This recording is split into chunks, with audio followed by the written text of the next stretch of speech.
మనం ఈ రోజు అయితే మనం కృష్ణా జిల్లాలోని నేలకొండపల్లి గ్రామంలో ఉన్నాం. ఈ గ్రామంలో సుందరేశ్వర స్వామి, అయ్యప్ప స్వామి దేవస్థానంలో ఉన్నాం. ధర్మకర్త గారు మనతో ఉన్నారు. అసలు ఈ ఆలయం ఎప్పుడు మొదలైంది, అసలు ఈ ఆలయం ప్రతిష్ఠ అయితే ఈ రోజు జరుగుతుంది. ఈ ఆలయ ప్రతిష్ఠ చేయడానికి ముఖ్య కారకులు ఇక్కడ ధర్మకర్త గారు మనతో ఉన్నారు. ఆయనతో మాట్లాడి ఈ ఆలయం యొక్క ప్రతిష్ఠ గురించి మరిన్ని విషయాలను తెలుసుకునే ప్రయత్నం చేద్దాం. నమస్తే సార్. నమస్తే. ఇక్కడైతే మనం ఆలయ ప్రతిష్ఠ కార్యక్రమం అయితే జరుగుతుంది. అసలు ఈ ఆలయ ప్రతిష్ఠ కార్యక్రమానికి అసలు మొదలేంటి, అసలు ఏం జరిగింది? ఇది ఆలయం మొదలుపెట్టి 8 సంవత్సరాలు అవుతుంది స్వామి. ఈ 8 సంవత్సరాల నుంచి కూడా భక్తుల సహాయ సహకారాలతో జరుగుతుంది. స్వామి వారి మీద ఉన్నటువంటి భక్తితో, స్వామి వారి మీద ఉన్నటువంటి కృతజ్ఞత భావనతో మాత్రమే ఈ దేవాలయము లోక కళ్యాణార్థమై లోక సంరక్షణ కొరకు మాత్రమే జరుగుతుంది. ఈ పరిస్థితి ప్రాంతాల్లో ఎక్కడో కూడా అయ్యప్ప దేవాలయం లేదు స్వామి. నేను ఇంతకుముందు హైదరాబాద్ లో ఉండేవాడిని. ఎప్పుడైనా ఊరికి వస్తే అన్నప్రసాదం చేయాలంటే ఇంట్లో ఇబ్బంది వస్తే ఎక్కడికో దూరం వెళ్ళి చేయాల్సి వచ్చేది. ఇబ్బంది పడుతున్నారు అని చెప్పి మా గ్రామంలోనే 41 రోజుల పాటు కూడా అన్నప్రసాదం ఏర్పాటు చేశాం. అలా మా ఫ్రెండ్ అడగగా సమ్మడి సత్యనారాయణ గారిని వారు ఈ గుడికి స్థలం ఇచ్చారు. ఆ తర్వాత భక్తులందరి దగ్గర కూడా కలెక్ట్ చేసిన డబ్బుతో ఈ దేవాలయాన్ని గత 8 సంవత్సరాలు నిర్మిస్తున్నాం. ఈ యొక్క దేవాలయంలో ప్రధానమైన విశిష్టతలు, మొదటిది పంచలోహాలు, మన భక్తుల వద్ద కలెక్ట్ చేసినటువంటి బంగారము, వెండి, రాగి, ఇత్తడి ఇలాంటివి కంచు ఇవన్నీ కూడా భక్తుల దగ్గర కలెక్ట్ చేసి మనము కరగబెట్టి స్వామి వారిని ఇక్కడ పోతపడడం జరిగింది. మరొకటి ఏకశిలా 18 మన అయ్యప్ప దీక్షలో ప్రధానమైనది 18 చాలా మంది భక్తులు ఆర్థికంగా గాని ఏదైనా ఇబ్బంది వస్తే శబరిమల వెళ్ళలేక మధ్యలోనే మాల తీసేస్తున్నారు. వారికి ఉపయోగకరంగా ఉండాలి. చాలా మంది దీక్ష తీసుకోవాలి, దీక్ష తీసుకోవడానికి అనుగుణంగా ఉండాలి అని చెప్పి మా గ్రామంలో ఏకశిలా 18 కూడా 25 లక్షల రూపాయలు ఖర్చు పెట్టి ఏకశిలా 18 ఇక్కడ చెక్కించడం జరిగింది. మరొకటి ఇక్కడ మన శబరిమల ఎక్స్ మేల్ శాంతి గారు ఏకే సుధీర్ నంబూతిరి గారిచే స్వామివారి ప్రతిష్ట చాలా అంగరంగ వైభవంగా మా ప్రతిష్టాచారులు గూడూరు రామకృష్ణ శర్మ గారు మరియు వారి శిశుపండంచే గొప్పగా ఈ యొక్క అన్న ప్రసాదం జరిగింది. కావున వారిని ఈ దేవాలయంలో పాల్గొన్న ప్రతి ఒక్కరిని కూడా హోమాల దగ్గర 5 రోజుల పాటు కూడా కూర్చోబెట్టి 5 రోజుల పాటు కూడా హోమాలు చేయించడం జరిగింది. ఈ ఆలయానికి సుమారు ఎంత ఖర్చు అయ్యింది? ఈ ఆలయానికి 5 కోట్ల పైచిలుగా ఖర్చు అయింది స్వామి. ఇంకొక 1 కోటి రూపాయలు ఖర్చు ఉంది స్వామి. ఓకే, మీరు 5 కోట్లు ఖర్చు అయిందండి. ఇది కేవలం భక్తుల నుంచి వచ్చిందా, లేకపోతే ఎండోర్మెంట్ గానీ ప్రభుత్వం గానీ ఏమైనా సహాయం చేసింది? మొత్తము కూడా భక్తుల నుంచే వచ్చింది స్వామి. ఎవరు సహాయ సహకారం లేవు. ప్రతి రూపాయి కూడా భక్తులు రూపాయి మొదలుకొని వారు భక్తానుసారం ఇచ్చారు. దేవాలయం త్రుతిగతిన కూడా అవ్వాలి అని చెప్పి మేము పడి పూజలు జరిగే ప్రదేశంలో భిక్షాటన కూడా చేశాము.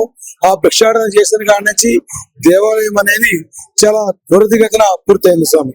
దేవాలయానికి సంబంధించి ఏమైనా ప్రత్యేక కమిటీ ఏమైనా ఏర్పరిచారు? ఈ దేవాలయానికి శ్రీ శబరి ధర్మశాస్త్ర సేవా సమితి ట్రస్ట్ ఉంది స్వామి.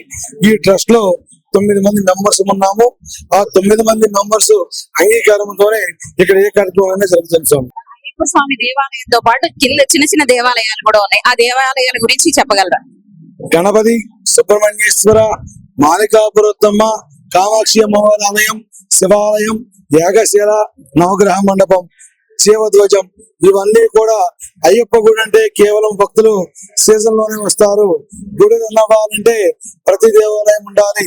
మా ఊర్లో శివాలయం లేదని చెప్పి అన్ని గుళ్ళు కూడా కలవాలి అని చెప్పి ఇన్ని దేవాలయాలు ఏర్పాటు చేయడం అయింది.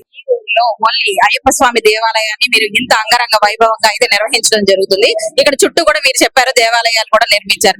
దీనికి సంబంధించి అసలు ఈ స్థలాన్ని ఎవరైనా దాత సహకరించారా, లేకపోతే ఏ విధంగా ఈ స్థలం ఏర్పాటు చేయబడింది? ఈ స్థలం మా ఫ్రెండ్ స్వామి సెమ్మెటి సత్యనారాయణ శివపార్వతి దంపతులు ఇలా ఆలయం కట్టాలి స్వామి అని అడగగానే వారు ఏమీ ఆలోచించకుండా 32 సెంట్ల స్థలాన్ని మన ట్రస్ట్ కి రిజిస్ట్రేషన్ చేయడం జరిగింది స్వామి. మీరు చాలా విశేషమైన విషయాలు అలాగే ఈ ఆలయం గురించి చెప్పినందుకు కృతజ్ఞతలు తెలియజేస్తున్నాము. ఈ ఆలయంలో మరింత మంది భక్తులు వచ్చి ఇంకా ఈ ఆలయం మరొక శబరిమల లాగా మన కృష్ణా జిల్లాలో మరొక శబరిమల లాగా ప్రసిద్ధి చెందాలని మనస్ఫూర్తిగా కోరుకుంటుంది విహారీ మీడియా. జిల్లాలోని అలాగే నేలకొండపల్లిలో ఉన్న శ్రీ సుందరేశ్వర అయ్యప్ప స్వామి దేవస్థానం నందు ఉన్నాము. ఈ దేవస్థానంలో ఇక్కడ మనకి అనుకోకుండా జాతీయ బీసీ సంఘం అధ్యక్షుడు ఇక్కడ గోడవల్లి అర్జున్ రావు గారు అయితే మనతో ఉన్నారు. ఆయనతో మాట్లాడి ఆయన ఇంకొక విశిష్టత ఉంది. ఆయనకి దాదాపుగా ఆయన ఒక 200 రామాలయాలకు విరాళం సమర్పించారు. ఆయనతో మాట్లాడి మరిన్ని విశేషాలను తెలుసుకుందాం. నమస్తే. నమస్తే అమ్మా.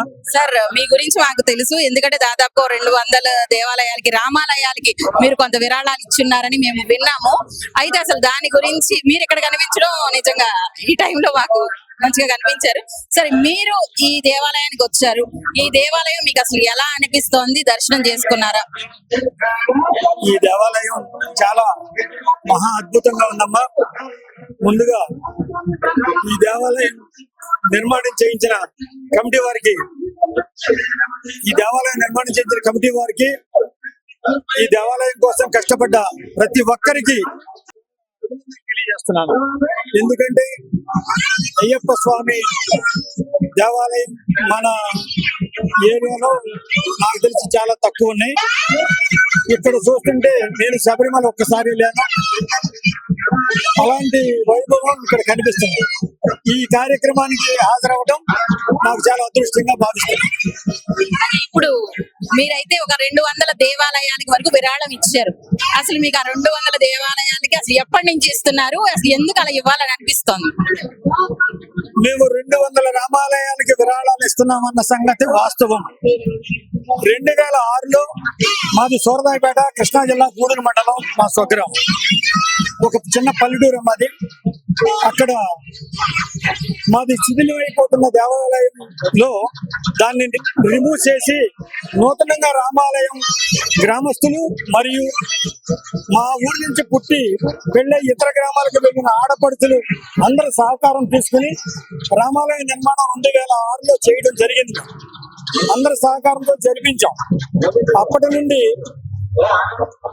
ఎందుకు వచ్చిందో నాకు ఆలోచన అయితే తెలియదు. ఆ భగవంతుడు ఎలా నాకు ఆలోచన పుట్టించాడు కూడా నాకు తెలియదు. కానీ ఆడపిల్లల దగ్గర డబ్బులు సందాలు వసూలు చేసుకొచ్చాం కాబట్టి ఈ రామాలయం ఆడపిల్లలకి అంకితం అని ఆ రోజు నేను అనౌన్స్ చేయడం కూడా జరిగింది. తదుపరి ఆ రామాలయానికి నిర్మాణం అయినప్పుడు ఎంత ఖర్చు అయిందో నాకు ప్రతిదీ తెలుసు. ఎందుకంటే కమిటీలో నేను కూడా ఒక ముఖ్య సభ్యుడు. అన్ని డబ్బులు భగవంతుడు నాకు అవకాశం ఇస్తే, ఆర్థికంగా బలపడితే అన్ని డబ్బులు రామాలయాలకి ఖర్చు పెట్టాలని అనుకోవడం, అనుకున్న విధంగా ఆ భగవంతుడి వల్ల నాకు క్రమంగా ఆర్థిక బలం పెరగడం, అప్పటి నుంచి మొదలుకొని ఇప్పటికి 108 రామాలయాలకు విరాళాలు ఇద్దాం అనుకున్న వ్యక్తిని 195 దేవాలయాలకు విరాళాలు ఇవ్వడం జరిగింది. ఈ దేవాలయానికి కూడా నేను 2100 పంపించాను. ప్రతి దేవాలయానికి 1100 చొప్పున కొన్నాళ్ళు ఇచ్చాను. 108 రామాలయాలు. ఆ తర్వాత 2100 మినిమం ప్రకటించి 5,000, 10,000, 50,000, ₹1,00,000 ఇచ్చిన దేవాలయాలు కూడా ఉన్నాయి. ఆ భాగంగా నేను ఇక్కడ రావడం, ఆ స్వామి వారి అదృష్టాన్ని పొందడం ఒక విశేషంగా భావిస్తున్నాను. మా మిత్రులు విష్ణు ప్రసాద్ గారు కూడా, మా స్నేహితులు, ఆయన నేను కలిసి చాలా ఆనందంగా ఉంది. ఓకే సార్, మీరు ఇలాగా ఇప్పుడు 200 కాదు, ఇలా 100, 1000 ఆలయాలకి మీరు ఆర్థికంగా ఎదిగి ఇంకా చాలా రామాలయాలకి, మిగిలిన ఆలయాలకి, హిందూ ధర్మ పరిషత్ కి సంబంధించి ఇలా మరిన్ని విరాళాలు ఇవ్వాలని మనస్ఫూర్తిగా కోరుకుంటుంది విహారీ బేడి.